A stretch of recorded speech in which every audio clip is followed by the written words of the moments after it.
दोस्तों, मेरा नाम करण है। मैं एक मिडिल क्लास फैमिली से बिलोंग करता हूँ। मेरे पिता तो इस दुनिया में नहीं थे।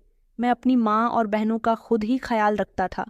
मेरी 2 बहनें थीं और एक छोटा भाई था। हमारी जिंदगी बहुत अच्छी और हंसी खुशी गुजर रही थी। बड़ी उम्मीद के साथ मेरी माँ और बहनों ने मेरी शादी की थी। मेरी शादी को 2 महीने होने वाले थे, लेकिन अभी तक मुझे खुशहाली नसीब नहीं हुई थी, क्योंकि एक हादसा शादी के पहले दिन से ही मेरे साथ हो रहा था। मैं जैसे ही अपने कमरे में जाता था तो मेरी पत्नी डर की वजह से कांपने लग जाती थी। उसे पसीने छूटते थे, फिर वह जोर जोर से रोने लग जाती थी। मुझे उसके साथ बात करने तक का मौका नहीं मिला था। अभी तक हम दोनों एक साथ फुर्सत में बैठे भी नहीं थे। अजीब बात यह थी कि वह ऐसा रिएक्ट सिर्फ मुझे देखकर ही करती थी। बाकी सब लोगों के साथ तो वह नॉर्मल रहती थी। जितना टाइम मैं उसके पास रहता था वह रोती ही रहती थी, खामोशी नहीं होती थी। रो रो कर उसने खुद को बीमार बना लिया था। एक दिन इन सारे हालात से तंग आकर मैंने सोच लिया था कि उसे डॉक्टर के पास लेकर जाऊंगा। मेरी बहन ने उसे समझाया था कि तुम इस तरह से भैया को देखकर परेशान मत हुआ करो। भैया तुम्हें डॉक्टर के पास लेकर जाना चाहते हैं। मेरी बहन की बात सुनकर उसने डॉक्टर के पास जाने के लिए साफ इनकार कर दिया था कि मुझे डॉक्टर के पास नहीं जाना। मुझे उसकी हरकतें बहुत अजीब लगती थीं, इसलिए मैंने उस पर नज़र रखना शुरू कर दिया था। फिर एक रात अचानक ही जब मेरी घबराकर आंख खुली तो मेरे होश उड़ गए थे, क्योंकि मेरी पत्नी कमरे में मौजूद नहीं थी। जब मैं उसे देखने के लिए घर से बाहर निकला तो वह कुछ ऐसा कर रही थी जिसे देखकर मेरे पैरों तले से ज़मीन निकल गई थी। मैं बहुत स्मार्ट और पढ़ा लिखा लड़का था। मैं किसी से कम नहीं था, ऐसा मेरी माँ और मेरी बहनों का कहना था। मेरा छोटा भाई अभी तक काफ़ी छोटा था। वह लगभग 14 साल का था और अभी पढ़ाई कर रहा था। मुझसे बड़ी मेरी एक दीदी थी जिनकी शादी हो गई थी। मैं दूसरे नंबर का था और मेरी एक छोटी कुंवारी बहन भी थी। घर के सारे ही लोग मुझसे बहुत प्यार करते थे, क्योंकि बहुत कम उम्र में ही मैंने अपनी जिम्मेदारी को संभाल लिया था। मैं 15 साल का था जब मेरे पापा हमें इस दुनिया से छोड़कर चले गए थे। उसके बाद से ही मैंने मेहनत करके अपने घर के हालातों को ठीक कर दिया था। मेरी मम्मी और बहनों का कहना था कि उनका बेटा किसी से कम नहीं था, लेकिन मैंने इस बात पर कभी ध्यान ही नहीं दिया था। कभी मैंने इस चीज़ को लेकर घमंड नहीं किया था। भगवान ने मुझे अच्छी सूरत शक्ल दी थी, तो इसका मतलब यह नहीं था कि मेरे लिए घमंड करना ज़रूरी था। मेरा मानना यही था कि भगवान की बनाई हुई हर चीज़ अच्छी ही होती है।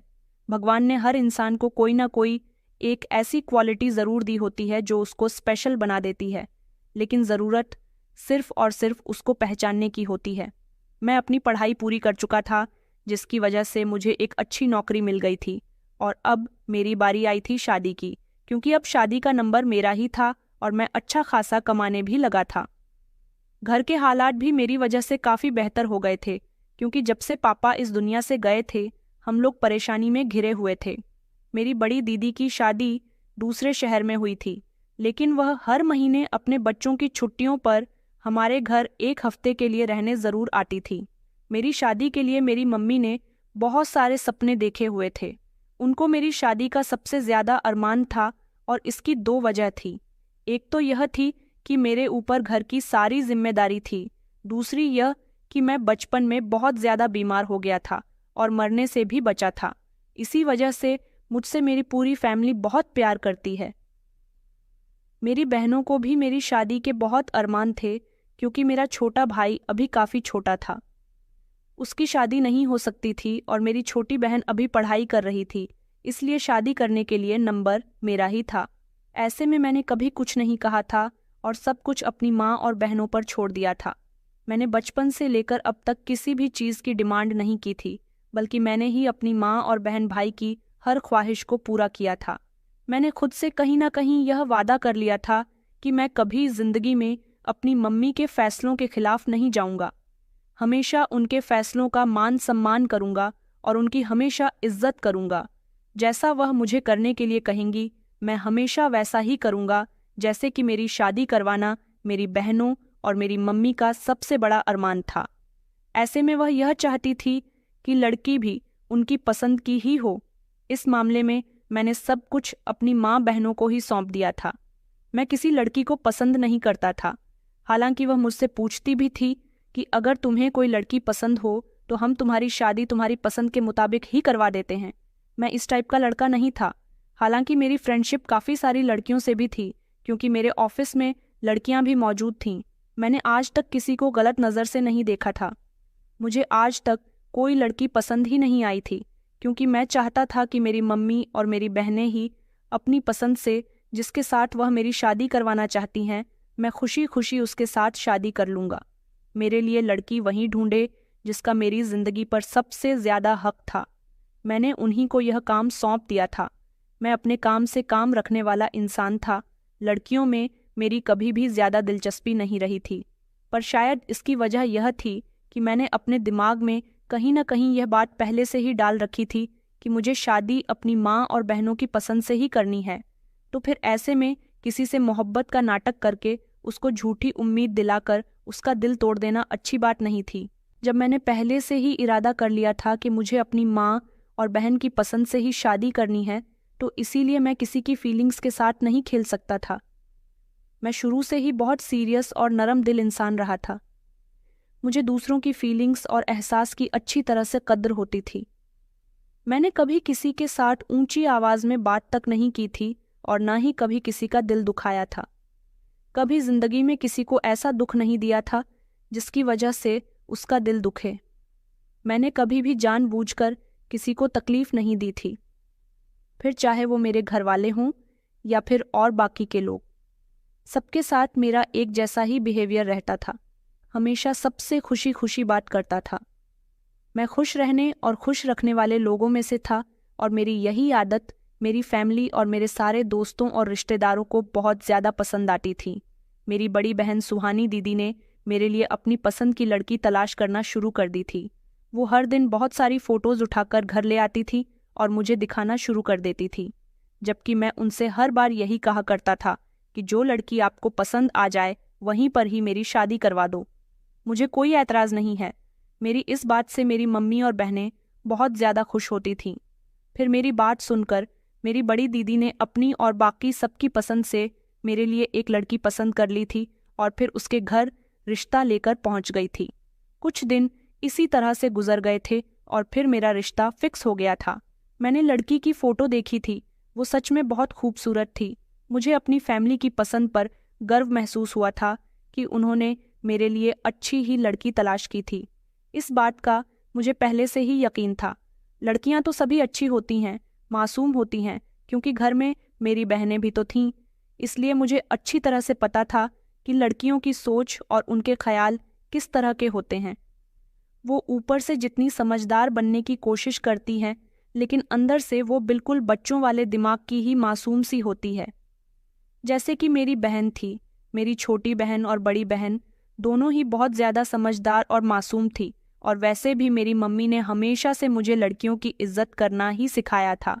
इसकी वजह सिर्फ यह नहीं थी कि मेरे घर में भी अपनी बहनें मौजूद थीं, बल्कि उनका यही कहना था कि यह ज़रूरी नहीं है कि घर में बहनें होती हैं तो इंसान दूसरों की बहनों की इज्जत करें।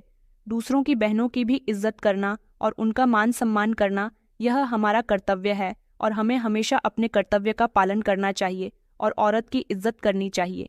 ये सारी बातें मुझे मेरी मम्मी ने सिखाई हुई थी। यही वजह थी कि मैं लड़कियों की हमेशा इज्जत किया करता था। जिस लड़की को मेरी दीदी ने मेरे लिए पसंद किया था, उनका कहना था कि वह घर के सारे कामकाज अच्छे तरीके से जानती है और पढ़ी लिखी है और बहुत ज़्यादा समझदार भी मालूम होती है। इस तरह के रिश्ते तो लोगों को आजकल तलाश करने पर भी नहीं मिलते। सारी बातें परफेक्ट देखकर उन्होंने रिश्ता फिक्स कर दिया था। लड़की वालों ने भी मुझे पसंद कर लिया था। उनको भी मैं बहुत पसंद आया था, क्योंकि उनके मुताबिक मेरे अंदर भी कोई कमी नहीं थी। कुछ दिनों बाद मेरी इंगेजमेंट हो गई। उसके बाद मेरी शादी की डेट भी फिक्स हो गई थी। इन सारी बातों में एक बात जो मेरे लिए बहुत ज़रूरी थी, वह थी कि मेरी बहन की ननद। उसकी वजह से मैं बहुत ज़्यादा तंग आ चुका था। वह मुझे पसंद करती थी और उसने मुझे एक दो बार यह भी कहा था कि वह मुझसे शादी करना चाहती है, लेकिन अब तो मेरा रिश्ता फिक्स हो गया था। पर हकीकत तो यह थी कि मुझे इस तरह से उसका बात करना बिल्कुल भी अच्छा नहीं लगता था। अगर उसे मुझ में इंटरेस्ट था तो उसे इस बारे में अपने घर वालों से बात करनी चाहिए थी, या फिर वह मेरी दीदी से बात कर सकती थी। इस तरह मेरे सामने आकर कहना मुझे बिल्कुल भी पसंद नहीं आया था। कहना तो अलग बात थी, मुझे उसका स्टाइल भी अच्छा नहीं लगा था। वैसे तो वह बहुत अच्छी और पढ़ी लिखी लड़की थी, लेकिन मैंने कभी उसे गलत नज़र से नहीं देखा था। हमेशा मैं उसकी इज्जत किया करता था, उसे अच्छे तरीके से बातचीत करता था। हमेशा मैंने उसे समझदारी की ही बात की थी, कभी फालतू बात करने की कोशिश भी नहीं की थी। उसकी हरकतों से ऐसा नहीं लग रहा था कि वह एक अच्छे और शरीफ परिवार से बिलोंग करती है। इसीलिए मैंने उसको साफ इनकार कर दिया था कि मैं उसको पसंद नहीं करता। मुझे अपने लिए एक ऐसी लड़की चाहिए थी जिसके अंदर शर्मो हया हो। यही वजह थी कि मैंने अपनी बहन की ननद सौम्या को इनकार कर दिया था। लेकिन जैसे ही मेरी शादी के दिन करीब आ रहे थे, ना जाने उसे क्या हो गया था, उस पर तो एक अजीब सा जुनून सवार हो गया था। एक दिन तो उसने हद ही कर दी थी। मेरी शादी पर वह पहले से ही आ गई थी और हमारे घर पर आकर रहने लगी थी। हालांकि उसकी भाभी मतलब मेरी बहन को भी इस बात का बुरा लगा था। ऐसा आज पहली बार नहीं हुआ था।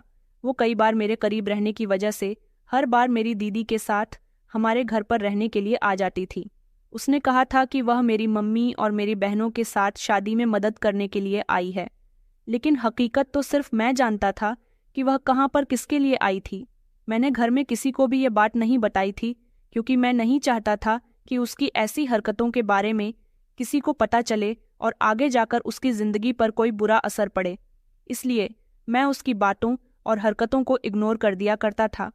वैसे भी अब तो कुछ दिन की ही बात रह गई थी और मेरी शादी के दिन करीब आ रहे थे। फिर तो मेरी शादी हो जाने वाली थी। मैंने यही सोचा था कि बस एक बार मेरी शादी हो जाए तो वह खुद ही मेरा पीछा छोड़ देगी और सुकून से बैठ जाएगी। लेकिन यह सिर्फ मेरा ख्याल था कि वह इस तरह आराम से बैठ जाएगी, और शायद मेरी गलत फहमी भी थी, क्योंकि ऐसा कुछ नहीं हुआ था।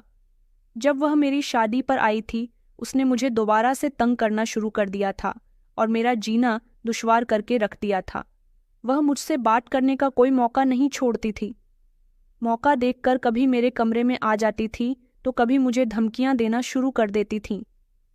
मैं चाहता था कि हम दोनों को एक साथ कोई देख न सके, इसलिए मैं उससे दूर रहने की कोशिश करता था। उसने कहा था कि तुम इस शादी से इनकार कर दो, वरना तुम्हारे लिए अच्छा नहीं होगा। मैं उसकी धमकियों से डरने वाला हरगिज भी नहीं था, और जहां तक बात शादी से इनकार करने की थी, तो मैं कभी भी इस शादी से इनकार नहीं कर सकता था। एक तो इस शादी में मेरी माँ और बहनों की खुशी शामिल थी, और दूसरी बात, इस मौके पर मैं आकर किसी दूसरी लड़की को इस तरह से नहीं छोड़ सकता था जो अपनी आंखों में मेरे सपने सजाए हुए बैठी थी। वह भी तो किसी की बेटी और बहन थी। शादी के बिल्कुल करीब आकर मैं शादी से इनकार करना बिल्कुल गलत समझता था, और जिस तरह से वह मुझे डरा धमका रही थी, मैं कभी भी शादी से इनकार करके सौम्या से शादी नहीं करना चाहता था। उसकी हरकतों से अब मुझे चिढ़ होने लगी थी और बहुत ज्यादा गुस्सा भी आने लगा था। मैं जो कभी किसी पर गुस्सा नहीं करता था, उसे देखकर मुझे गुस्सा आने लगा था, और मेरा दिल करता था कि अभी खड़े खड़े उसे अपने घर से बाहर निकाल दूं। मुझे उससे नफरत होने लगी थी, और उसकी जिम्मेदार वो खुद थी। हम अगर किसी से मोहब्बत करते हैं या नफरत करते हैं, उसमें उस इंसान का खुद अपना किया धरा शामिल होता है। मोहब्बत तो बिना किसी वजह से भी की जा सकती है, लेकिन मेरा मानना यह है कि नफरत के लिए कोई ना कोई वजह जरूर होती है।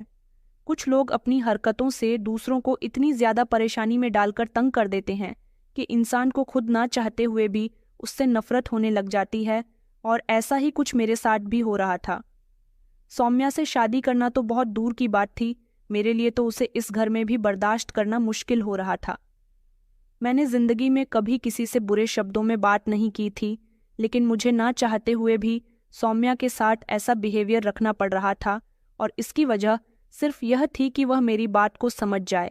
मैं उससे शादी नहीं कर सकता। वह अपनी इन गलत हरकतों को छोड़ दे, वह जो कर रही थी। मगर इस लड़की का दिमाग तो जैसे बिल्कुल खराब हो चुका था। एक दिन तो मेरा मन करने लगा कि मैं यह सब कुछ जाकर अपनी दीदी को साफ साफ बता दूं कि आपकी ननद की हरकतें बिल्कुल भी ठीक नहीं हैं। और फिर जब यह सोचने लग जाता कि दीदी भी सौम्या की वजह से परेशान हो जाएंगी और उसको बुरा भला कहेंगी, फिर सौम्या को बुरा लगेगा और उसे हर्ट होगा, ऐसा मैं बिल्कुल नहीं चाहता था। वह जो भी कर रही थी ना समझी में कर रही थी, लेकिन मैं तो समझदार था। ऐसे में ऐसी कोई हरकत नहीं करना चाहता था जिसकी वजह से उसकी आने वाली जिंदगी में कोई बुरा असर पड़ता। यही वजह थी कि मैं अभी तक खामोश था और उसकी हरकतों को बर्दाश्त कर रहा था। ये सब बर्दाश्त करना मेरे लिए आसान नहीं था। मैं लोगों को किसी भी तरह की बातें करने का मौका नहीं देना चाहता था, क्योंकि मैं अच्छी तरह से जानता था कि लोगों की आदत होती है, वह छोटी से छोटी बात को बढ़ा चढ़ाकर बता देते हैं। मेरी तो वैसे ही शादी होने वाली थी, नुकसान तो सारा का सारा सौम्या का ही होना था, और वैसे भी ऐसे मैटर में लड़कों को कोई गलत नहीं समझा जाता, सारा इल्ज़ाम लड़कियों पर ही आ जाता है। और मैं नहीं चाहता था कि सौम्या पर कोई भी इल्ज़ाम आए। वो मेरे घर की ना सही, लेकिन अपने घर की तो इज्जत थी। अगर वह मेरी बहन की ननद भी नहीं होती, मेरे लिए कोई गैर होती, मैं तब भी उसके साथ यही करता जो अभी कर रहा था, क्योंकि इज्जत सबकी एक जैसी होती है, फिर वह घर की हो या बाहर की हो या फिर गली मोहल्ले की हो। ये बात मेरे लिए कोई मायने नहीं रखती थी। फिलहाल कुछ दिन इसी तरह से गुजर रहे थे। सौम्या का जुनून धीरे धीरे कम होने लगा था और मेरी शादी हो गई थी। मेरी पत्नी का नाम आंचल था। इतनी खुशी मुझे अपनी शादी की नहीं थी जितनी इस बात की थी कि अब मेरी बहन की नंद अपने घर चली जाएगी। उसने आखिरी दिन तक मुझे बहुत मजबूर किया था कि मैं यह शादी ना करूं, लेकिन मैंने उसकी किसी भी बात को वैल्यू नहीं दी थी, बल्कि मैं उसकी हर बात को इग्नोर करता रहा था, क्योंकि मुझे पता था कि वह यह सब कुछ मुझे परेशान करने के लिए कर रही है। मगर वह मेरा कुछ नहीं बिगाड़ सकती थी, और ऐसा ही हुआ था। मेरी मम्मी और मेरी बहनों की पसंद से मेरी शादी उसी लड़की से हो गई थी जिसके साथ मेरा रिश्ता फिक्स हुआ था, और सौम्या भी मेरी शादी के बाद अपनी फैमिली के साथ वापस अपने घर चली गई थी। इस बात की मुझे सबसे ज़्यादा खुशी थी। मुझे यकीन था कि वह वक्त के साथ साथ ठीक हो जाएगी। ऐसे मौके पर वक्त ज़रा मुश्किल से गुजरता है, और गुजरते के साथ साथ इंसान सब कुछ भूल भी जाता है। फिर बाद में अपनी की गई गलती और अपनी कही गई बात पर शर्मिंदगी भी होती है और हंसी भी आती है। मेरी शादी को 2 महीने होने वाले थे, और यह सब कुछ मेरे साथ शादी के पहले दिन से ही हो रहा था। जैसे ही मैं अपनी पत्नी के पास जाता तो मेरी पत्नी बुरी तरह से कांपने लग जाती थी और उसे पसीने आ जाते थे। वह जोर जोर से रोने लग जाती थी। मुझे उसके साथ बात करना तो दूर की बात, अभी तक उसके साथ बैठना भी नसीब नहीं हुआ था। इसी तरह से 2 महीने गुजर गए थे, लेकिन हमारे बीच अभी तक कोई बातचीत नहीं हुई थी। और सबसे ज़्यादा हैरानी वाली बात तो यह थी कि मेरी पत्नी सिर्फ मेरे सामने ही ऐसा करती थी। बाकी सारे लोगों के सामने तो वो नॉर्मल बिहेव करती थी। मैं जितना टाइम कमरे में मौजूद रहता था वो खामोश रहती थी और मुझसे कोई बात नहीं करती थी। बस उसकी आंखों से आंसू ही गिरते रहते थे। आखिर ऐसी क्या बात थी जो वो इस तरह से किया करती थी? ये बात मेरी बिल्कुल भी समझ नहीं आती थी। क्या वो मुझसे डरती थी, या फिर इसके पीछे कोई और वजह थी? जब वो मेरे सामने रोने लग जाती थी और बुरी तरह से कांपती थी, तो मुझे उस वक्त कुछ समझ नहीं आता था कि वो ऐसा क्यों करती है। मैंने 2 महीने तो जैसे तैसे गुजार लिए थे। मैंने सोच लिया था कि शायद वो अपना सब कुछ छोड़कर ससुराल में आई है, इसी वजह से शायद इस तरह से कर रही है। मैं उसे उसके रोने की वजह पूछता तो वो मेरी बात का कोई जवाब ही नहीं देती थी, बस लगातार रोती ही रहती थी। इसलिए मुझे आज तक पता ही नहीं चला था कि वो किस बात पर रो रही है। मुझे लगा था कि शायद कुछ वक्त गुजरने के बाद सब कुछ ठीक हो जाएगा और उसका रोना भी खुद ब खुद खत्म हो जाएगा, लेकिन ऐसा बिल्कुल भी नहीं हुआ था। पूरे 2 महीने गुजरने के बाद भी वही हालत थी। वह वैसी की वैसी ही थी, उसमें कोई भी चेंजेस नहीं आए थे। मैंने सोचा था कि मैं अपनी पत्नी से आराम से इस बारे में बात करूंगा, उसे समझाने की कोशिश करूंगा, लेकिन मुझे उससे बात करने का कभी मौका ही नहीं मिलता था, क्योंकि जैसे ही मैं कमरे में जाता था वह रोना शुरू कर देती थी और खामोश होने का नाम ही नहीं लेती थी। उसको खामोश करने के लिए मुझे खुद ही कमरे से बाहर जाना पड़ता था। फिर जब तक वह सो नहीं जाती थी तब तक मैं कमरे में यह सोचकर नहीं आता था कि वह मुझे देखते ही फिर से रो जाएगी। इसलिए मैं तभी कमरे में आता था जब वह गहरी नींद में सो रही होती थी। अगर वह मुझसे डर रही थी तो उसे डरने की कोई ज़रूरत नहीं थी। मैं हर मैटर में उसका साथ देने के लिए तैयार था। अगर उसे कोई प्रॉब्लम थी तो वह मुझे बता सकती थी, लेकिन यह बात तो तब होती जब मेरी उससे कोई बातचीत हुई होती। मेरी तो अभी तक उससे कोई बात ही नहीं हुई थी। इस सारे मामले से तंग आकर मैंने एक बात यह सोची थी कि शायद उसको किसी अच्छे डॉक्टर को दिखाना चाहिए। यही सोचकर मैंने अपनी छोटी बहन को सारी बात बता दी थी, क्योंकि मैं अपनी मम्मी को इस बारे में कुछ नहीं बताना चाहता था। वह बेवजह ही मेरे लिए परेशान हो जाती। वैसे भी इन दिनों उनकी कुछ तबीयत ठीक नहीं चल रही थी। सब कुछ मेरे और मेरी पत्नी के बीच ही था। मैं चाहता था कि मेरी बहन मेरी पत्नी को समझाए, लेकिन अब पानी सर के ऊपर जा चुका था, क्योंकि मेरी पत्नी मेरी बहन की भी किसी बात को सुनने के लिए तैयार ही नहीं थी। इसलिए मैंने हार मानकर अपनी मम्मी को भी इस बात के बारे में बता दिया था। मेरी मम्मी ने मेरी पत्नी को समझाया था कि हम तुम्हें किसी अच्छे साइकेट्रिस्ट को दिखा देते हैं, तो वह गुस्सा करने लग जाती थी और कहती थी कि मैं किसी साइकेट्रिस्ट के पास नहीं जाऊंगी, मैं कोई पागल नहीं हूँ। मुझे उसके इनकार करने की वजह बिल्कुल भी समझ नहीं आई थी। अगर उसे कोई प्रॉब्लम भी थी तो वह घर में किसी और को तो बता सकती थी, या फिर वो अपने फैमिली वालों को इस बारे में बता सकती थी। उसके दिलो दिमाग में क्या चल रहा था, यह बात मेरी बिल्कुल भी समझ नहीं आ रही थी। इसलिए मैंने उस पर नज़र रखना शुरू कर दी थी, क्योंकि वजह जानने के लिए मुझे उस पर नज़र रखनी ही पड़ी थी।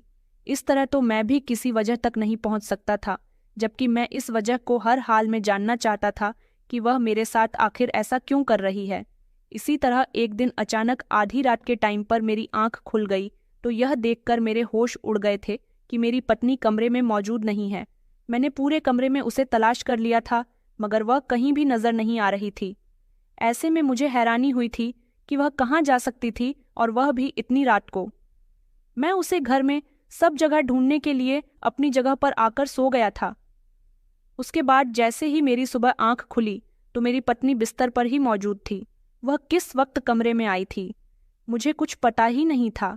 ये बात तो मुझे आज पता हुई थी कि वह मेरे कमरे में से गायब भी हो जाती थी। अगले दिन आधी रात के टाइम पर फिर ऐसा ही हुआ था। मेरी पत्नी फिर से कमरे में नहीं थी।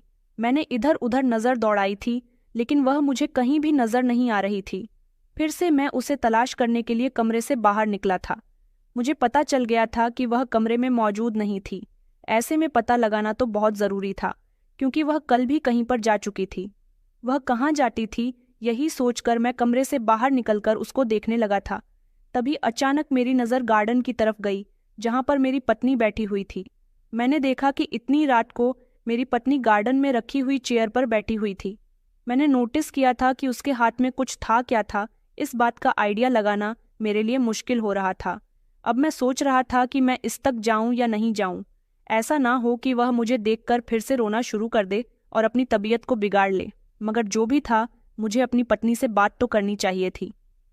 कुछ देर सोचने के बाद मैंने फैसला कर लिया था और मैं अपनी पत्नी के करीब तक पहुंच गया था। लेकिन मुझे देखते ही वह फिर से रोने लगी थी, क्योंकि वह मुझे देखते ही पहले घबराती थी और फिर उसकी आंखों से आंसू गिरने लग जाते थे। फिर से मुझे उससे बात करने का मौका नहीं मिला था। मैं उसे चुप करवाने की कोशिश कर रहा था, मगर वह मेरी बात नहीं सुन रही थी, बस लगातार रोए चली जा रही थी। अब यह बात मेरी फैमिली में सबको पता चल गई थी, और उन लोगों को भी आइडिया हो गया था कि मेरी पत्नी मुझसे दूरी बना रही है। उन लोगों ने मुझे तसल्ली दी थी और कहा था कि हम आंचल को समझाने की कोशिश करेंगे। मैं इस सब से बहुत परेशान हो गया था, इसलिए घर से बाहर अपने दोस्तों के पास बैठने के लिए चला गया था। मेरे दोस्तों ने जब मेरी परेशानी भरी हालत देखी तो उन्होंने मुझसे मेरी परेशानी की वजह पूछी थी। मेरी पूरी बात सुनने के बाद उसने कहा कि ऐसा भी हो सकता है कि तुम्हारी पत्नी पर किसी ने कोई जादू टोना करवा दिया हो। मैंने अपने दोस्त से कहा कि ऐसा मेरी फैमिली में से तो कोई नहीं करवा सकता। मुझे पूरा यकीन है, क्योंकि मेरी शादी मेरी मम्मी और बहनों ने अपनी पसंद की लड़की के साथ करवाई है। ऐसा तो तभी मुमकिन हो सकता था जब मैं अपनी मर्जी से शादी करता और वो लोग उस लड़की को पसंद ना करते। मेरा दोस्त कहने लगा कि नहीं नहीं, मेरे कहने का मतलब वो नहीं है। कभी कभी ऐसा हो जाता है कि कुछ रिश्तेदार हमसे जलन रखते हैं, तो वह हमसे बदला लेने के लिए जादू टोना करवा देते हैं। और ऐसा भी हो सकता है कि तुम्हारी पत्नी की दिमागी हालत ठीक ना हो। तुम चाहो तो उसे किसी अच्छे साइकेट्रिस्ट को भी दिखा सकते हो। मेरे दोस्त की साइकेट्रिस्ट वाली बात तो ठीक थी। साइकेट्रिस्ट को तो मैं भी अपनी पत्नी को दिखाना चाहता था, क्योंकि मुझे भी ऐसा ही लगता था कि मेरी पत्नी की दिमागी हालत बहुत कमज़ोर है। रही जादू टोने वाली बात, तो मैंने अपने दोस्त की इन बातों को इग्नोर कर दिया था, क्योंकि मैं इन बातों पर विश्वास नहीं करता था। मैं जब घर आया तो मेरी मम्मी ने भी मुझे यही बात बताई थी।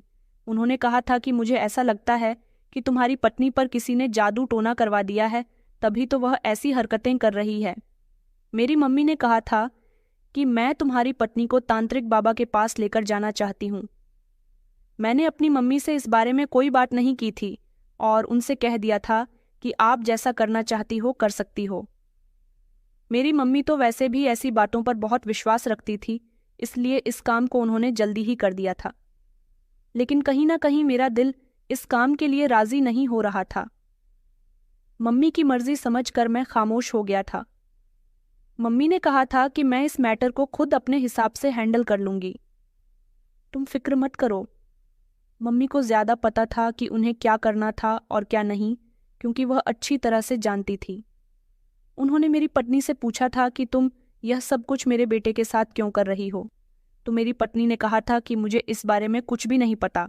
वह कुछ नहीं जानती कि उसके साथ ऐसा क्यों होता है, और इस बात को लेकर मम्मी को बहुत ज्यादा शक हुआ था कि जरूर इस पर कोई ना कोई जादू टोना है। मुझे खुद पता नहीं था कि मेरी पत्नी के साथ क्या हो रहा है। यह सारा मामला मैंने अपनी मम्मी पर छोड़ दिया था, लेकिन फिर भी मेरी नज़र अपनी पत्नी पर ही रहती थी। उसकी हरकत को मैं हमेशा नोट किया करता था। न जाने क्यों मेरा दिल इसके लिए बिल्कुल भी बेफिक्र नहीं हो रहा था, और मुझे इस बात पर भी यकीन नहीं आ रहा था कि उस पर किसी ने जादू टोना करवाया है। मुझे कहीं ना कहीं कोई और ही बात लगती थी। इस बात के बारे में मैंने किसी को नहीं बताया था। मैं बहुत ज्यादा परेशान रहने लगा था। मैं चाहता था कि मेरी जिंदगी में थोड़ा सा सुकून आ जाए, क्योंकि शादी के बाद से ही मुझे वह खुशी नसीब नहीं हुई थी जो शादीशुदा कपल्स को होती है। मैं चाहता था कि मेरी पत्नी मुझसे प्यार भरी बातें किया करे, न कि मेरी मौजूदगी में बुरी तरह से रोया करे। मेरी मम्मी का कहना था कि कुछ वक्त की बात है, सब कुछ ठीक हो जाएगा। मेरी मम्मी एक तांत्रिक बाबा से बहुत सारे ताबीज़ लेकर आई थीं।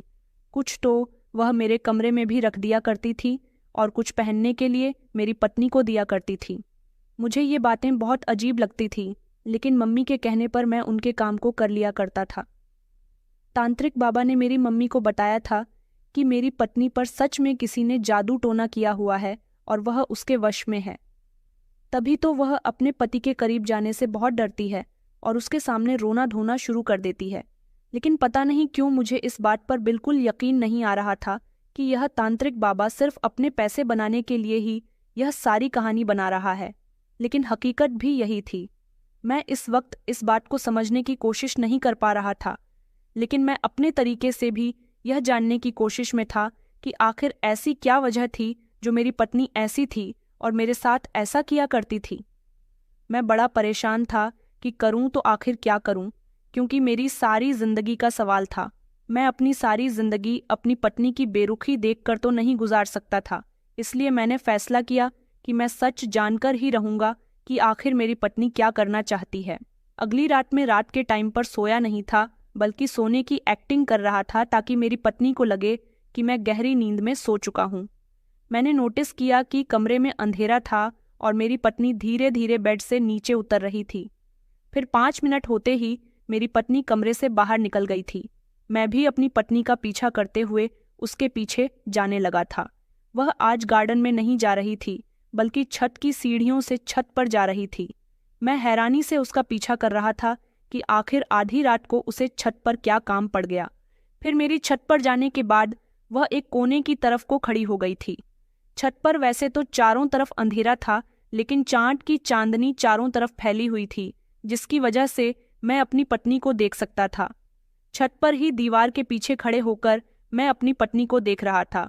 उसने जल्दी से अपनी साड़ी के पल्लू में से कुछ निकाला था। वह कोई और चीज नहीं बल्कि मोबाइल था। लेकिन मैंने तो अपनी पत्नी को अभी तक कोई मोबाइल फोन लेकर नहीं दिया था। फिर यह मोबाइल मेरी पत्नी के पास कहाँ से आया था, और ना ही आज से पहले मैंने कभी उसके पास मोबाइल देखा था। फिर मेरी पत्नी ने मोबाइल को अपने कान पर लगा लिया और वह किसी से बातें कर रही थी। उसकी बातों की आवाज़ मुझे साफ सुनाई दे रही थी। मेरी पत्नी कह रही थी कि अब मैं और दिन इस घर में नहीं रह सकती। तुम कुछ भी करके मुझे इस घर से निकाल दो। मुझे अपना पति बिल्कुल भी पसंद नहीं है। तुम जानते हो ना कि मैं तुमसे कितना प्यार करती हूँ और तुम्हारी खातिर मैं कुछ भी करने के लिए तैयार हूँ। मैं यह रोने धोने वाला नाटक कर करके थक चुकी हूँ। अब मैं इस नाटक को और नहीं कर सकती। वह बार बार किसी आशीष नाम के लड़के का नाम ले रही थी। उसके मुंह से ये सारी बातें सुनकर मेरे पैरों तले से जमीन निकल गई थी। इसका मतलब यह था कि मेरी पत्नी मुझे धोखा दे रही थी। इसका मतलब यह है कि वह इतने दिनों से मुझे और मेरी फैमिली को बेवकूफ़ बना रही थी। उसे कोई प्रॉब्लम नहीं थी, बल्कि वह मुझसे दूर रहने के लिए एक्टिंग कर रही थी। मैं अब अपनी पत्नी की बात और ज़्यादा बर्दाश्त नहीं कर सकता था, क्योंकि मैं उन लोगों में से नहीं था जो खामोशी से हर बात को बर्दाश्त करता रहे। मैं गलत बात के बहुत खिलाफ था, इसलिए मैंने जाते ही फौरन अपनी पत्नी के हाथ से मोबाइल छीन लिया। वह घबरा गई थी और कांपने लगी थी। मुझे देखकर उसने फिर से रोने की एक्टिंग शुरू कर दी थी। मैंने उससे कहा कि अब तुम्हें एक्टिंग करने की कोई ज़रूरत नहीं है, क्योंकि मैं तुम्हारी सच्चाई के बारे में जान चुका हूं कि तुम मुझे बेवकूफ़ बना रही हो। मैं ऐसा नहीं था कि सिर्फ अपनी ही बात कहता रहूं। मैं सामने वाले को भी बोलने का मौका दिया करता था।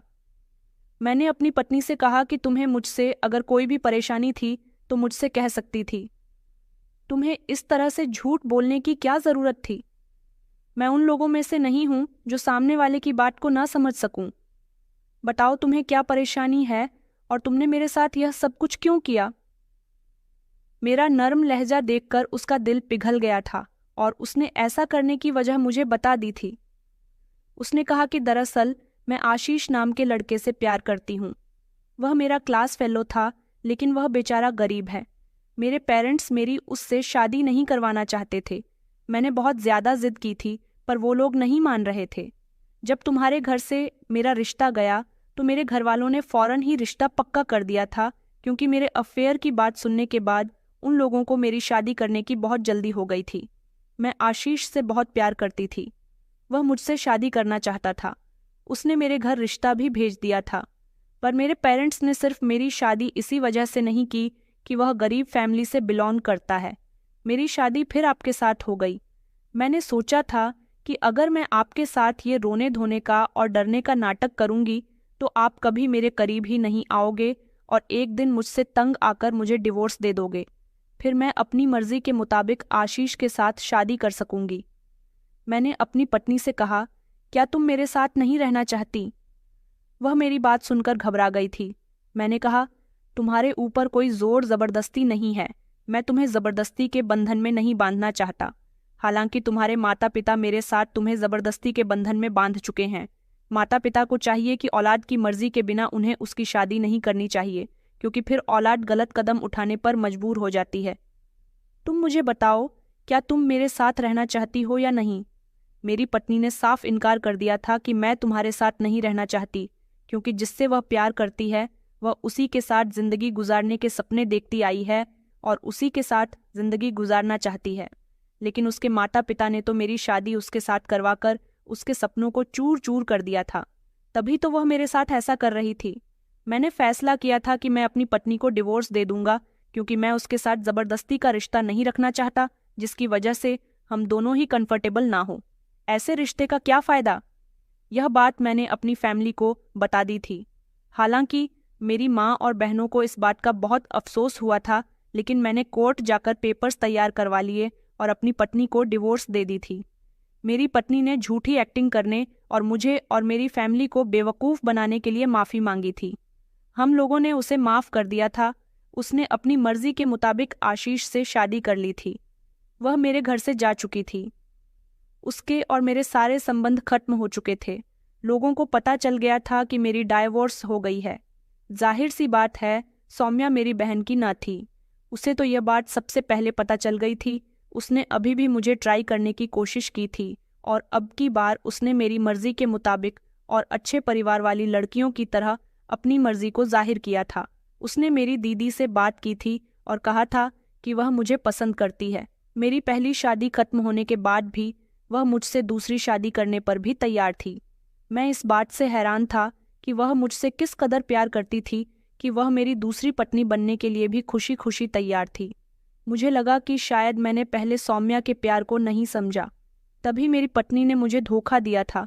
कहते हैं ना कि कभी कभी हम किसी की फीलिंग्स की कदर नहीं करते, और जब हमें उसकी फीलिंग्स की कदर होने लगती है तब हमें पता चलता है कि हमने उसको कितनी बड़ी गलती की सज़ा दी है। सौम्या अच्छी और पढ़ी लिखी लड़की थी।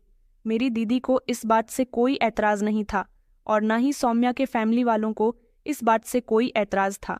मेरी शादी सौम्या के साथ हो गई और अब मैं सौम्या के साथ हंसी खुशी ज़िंदगी गुजार रहा हूँ।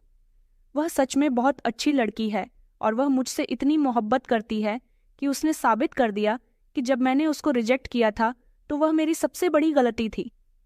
मैं शुरू से ही उसकी मोहब्बत को एक्सेप्ट कर लेता तो शायद मेरे साथ ये सब कुछ नहीं हुआ होता, लेकिन मेरी नीयत भी गलत नहीं थी।